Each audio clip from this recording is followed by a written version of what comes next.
네, 안녕하세요. 아티모입니다. 오늘은 사업자 내는 방법에 대해서 말씀을 드리겠습니다. 제가 지난 그 영상에 보면은 어떻게 창업을 하게 됐는지에 대한 그런 영상이 있습니다. 거기에서 보면 제가 직장 다니면서 이렇게 창업을 했거든요. 직장 다니면서 이거를 내가 사업을 해야 되는데 어떻게 해야 되지? 저도 이제 생각을 하다가 이제 처음 사업을 시작하게 되면 무조건 사업자를 내야 됩니다. 그러면 사업자란 무엇일까요? 사업자란 내가 창업을 해서 사업이라는 행위를 해서 그 소득이 생기면 이 소득을 내가 관할 세무서에 신고를 해서 세금을 잘 내겠다, 뭐 그런 증표라고 이제 말할 수가 있습니다. 사업자 입장에서 될 수 있으면 뭐 세금을 안 내면 좋겠지만 법적으로 그렇게 돼 있기 때문에 꼭 내야 되는 거고요. 그리고 뭐 세금을 잘 내면 그렇게 또 나라에서 또 그런 많은 혜택이 주어지니까 여러분들 사업을 해서 소득이 생기면 그거에 몇 프로를 이렇게 세금으로 내야 된다라는 거를 꼭 알고 사업을 하시면 되겠습니다. 저도 직장을 다니면서 이제 사업을 시작했기 때문에 그때 한 1년 정도 제가 직장하고 사업을 이제 병행을 했었거든요. 그래서 그때 당시 저는 이제 제 명의로 낸 게 아니고 이제 저희 어머님 명의로 해서 이제 사업자를 냈었습니다. 저는 그때 당시 이제 그 회사에서 제 소득이 이렇게 알려질까봐 저는 그거를 이제 어머님 명의로 냈었는데, 지금 이렇게 실질적으로 제 명의로 해서 내도 그렇게 뭐 회사로 그 사업 내용이 들어간다거나 이제 그러지가 않거든요. 그래서 혹시나 그 직장 다니시면서 그 사업자를 내시고 싶으신 분들은 그냥 자기 명의로 해서 내셔도 됩니다. 저는 그때 그 어머님 명의로 하니까 안 좋은 점이 있더라고요. 뭐가 안 좋냐? 그러니까 내가 은행을 가거나 어디 무슨 정부 지원 사업을 할 때 본인이 가서 직접 가서 이제 해야 되는 경우, 이제 그런 경우들이 있기 때문에 될 수 있으면 그 본인 명의로 사업자를 내시는 게 좋겠더라. 그리고 가족 명의로 했을 때 그 사업의 소득이 또 가족의 그 소득으로 잡히기 때문에, 예를 들어 저는 이제 어머님이 이제 나이가 드셨기 때문에 무슨 뭐 연금이나 이제 그런 거를 이제 수령해야 되는데 어떤 조건이 안 되면, 그러니까 소득이 많이 이렇게 신고가 되면 그런 걸 받을 수 있는 조건이 안 되거든요. 그러니까 될 수 있으면 그 본인 명의, 가족 명의 말고 본인 명의로 하는 게 가장 좋겠다라는 그런 생각을 그때 했습니다. 그러니까 여러분도 될 수 있으면 가족 명의 말고 본인 명의로 이렇게 사업자를 내도록 하는 것을 추천을 드리겠습니다. 그러면 사업자는 어디서 내야 할까요? 관할 지역 세무서에서 내시면 되는데요. 필요 서류는 내가 사업할 장소, 그러니까 사업장에 임대차 계약서가 있으면 됩니다. 만약에 내가 그 사업장을 별도로 얻지를 못했으면 뭐 조그만하게 이제 자기 집에서 시작을 해도 됩니다. 제 경우를 보면 저 때도 그때 그 사업장을 집 주소로 했거든요. 저는 그때 집이 남양주시고 남양주시에 세무서 가서 이제 사업자 등록을 이제 냈습니다. 집인 경우 이제 전세가 될 수도 있고 월세가 될 수도 있는데, 전세나 월세면은 그 임대차 계약서를 가지고 가시면 되고, 다음에 자가면은 별도로 그 계약서가 필요 없습니다. 자가라고 표시하면 되는 거고요. 신분증 꼭 가지고 가셔야 되고, 그리고 가시기 전에 관할 세무서에 전화를 하셔가지고 내가 이러이러해서 이러한 사업자를 내고 싶은데 뭐가 필요한지 꼭 확인하고 가시는 게 좋을 것 같습니다. 그리고 사업자에는 업태와 업종이 있는데, 업태에서 제조냐 아니면 도매냐 소매, 그러니까 유통이냐, 뭐 그 외에 다른 뭐 많은 업태가 있지만 저는 이제 이쪽에 이제 제조나 유통 도소매 쪽에 이제 그런 사업자를 알고 있기 때문에 그 부분에 대해서 이제 말씀을 드리자면, 집에서 그 도소매, 그러니까 유통 관련 사업자 내기는 쉬워요.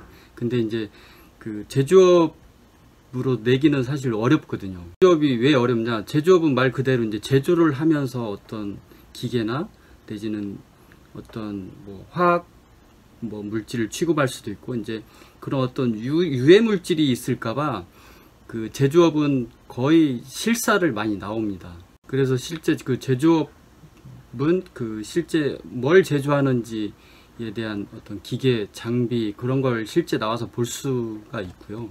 환경에 유해 물질을 배출하지 않나, 이제 그런 부분을 다 와서 체크를 하고, 제조업은 아무튼 굉장히 내기가 좀 까다롭습니다. 제조업의 사업자가 이 정부 지원들이 많거든요. 그래서 도소매를 하더라도 제조업하고 겸할 수가 있어서, 그래서 이제 사람들이 이제 제조업을 많이 이렇게 내려고 합니다. 저도 그때 당시 그 집에 사업자를 내면서 실제로 그 제조업하고 도소매 같이 겸해서 냈거든요. 집에서 그러면 제가 제조업을 어떻게 냈을까요? 제가 그 방법을 말씀드리겠습니다. 저는 이제 휴대폰 케이스를 이제 제조를 하고자 했었고, 제조를 해서 그렇게 판매, 유통을 하고 싶었거든요. 그래서 제가 이제 집에서 낼 때 그 제조업을 내기 힘들다라는 걸 제가 이제 주변에서 이제 들어서, 그럼 어떻게 제조업으로 낼 수가 있지? 그래서 제가 이제 나름 이제 고민을 하고 생각을 한 게, 꼭 제조라는 게 그 큰 어떤 금형에서 사출을 이렇게 찍어내는 그런 제조도 있지만, 제조라는 건 내가 집에서 뭐 이거 붙여서 만드는 것도 사실 제조거든요. 내지는 이 재봉질을 해서 만드는 것도 제조고, 저는 이제 그런 쪽으로 이제 생각을 했죠. 저는 휴대폰 케이스의 사출을 외부에서 해와서 집에서 그 자개를 붙인다거나, 내지는 그 붓으로 물감 리타치를 한다거나, 이제 그런 쪽에 이제 초점을 맞춰서 그 작은 방에 이제 그런 그 자질 좀 작지만은 그 작은 그런 뭐 이렇게 시설이라기보다 그냥 장비들을 이렇게 놓고 이렇게 준비를 했었죠. 그래서 실사를 나오면 내가 어떤 공정의 제조, 그러니까 어떤 공정의 작업을 해서 이렇게 제조를 한다라고 이렇게 그 나름 머릿속에 이렇게 생각을 이제 하고 있었죠.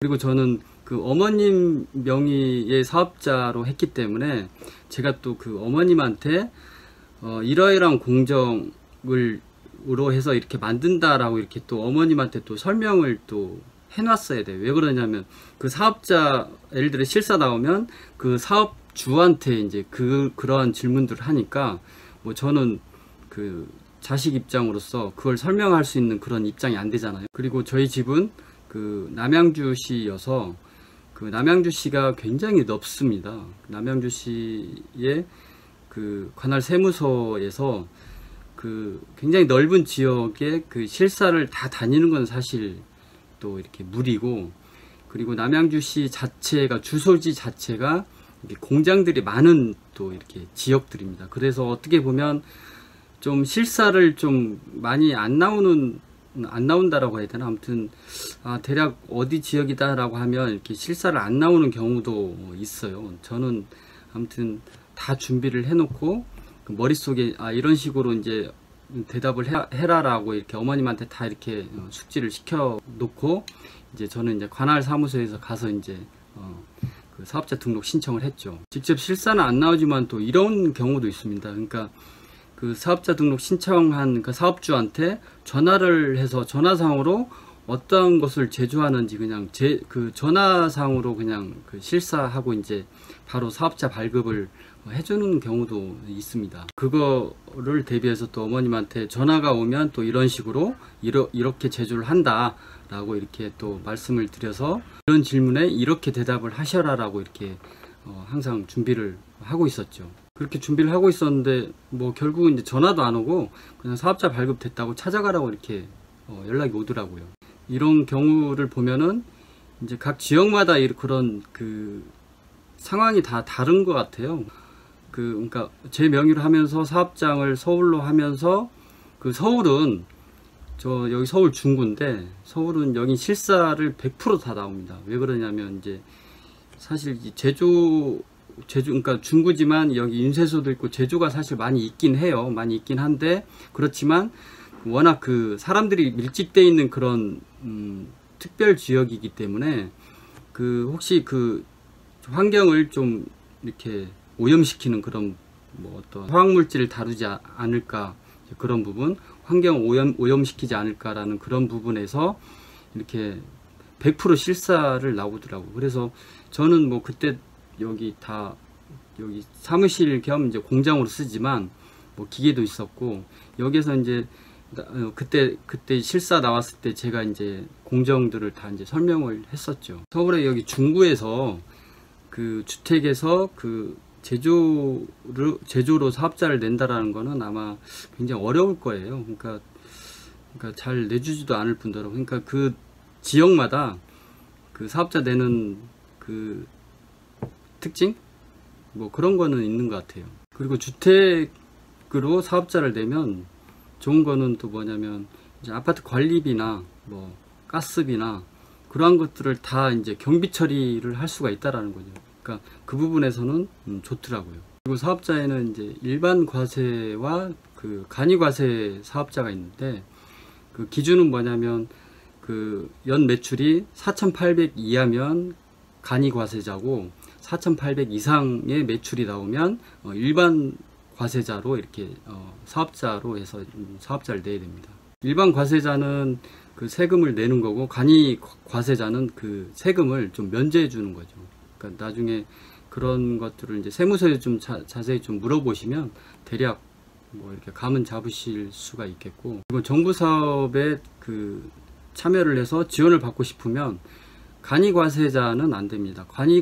지원은 가능한데, 지원을 해서 그 채택이 되면, 그 지원을 받게 되면 그 일반 과세자로 이렇게 전환할 수 있게끔 이렇게 그쪽에서 유도를 하거든요. 그러면 뭐 그때가 전환을 해도 되고요. 그다음에 이제 직장 다니시면서 이렇게 내 사업자를 이렇게 내고 싶다라고 하시면, 우선 그냥 본인 명의로 그냥 내셔도 된다.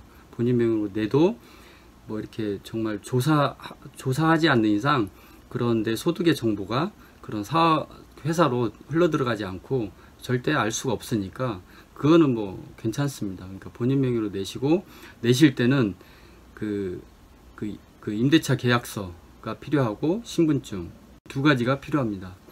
가시기 전에 관할 세무서에 꼭 전화를 하셔서 물어보시고 그렇게 해서 준비를 해서 가시는 게 더 완벽하지 않을까 싶습니다. 긴 영상 봐주셔서 감사하고요.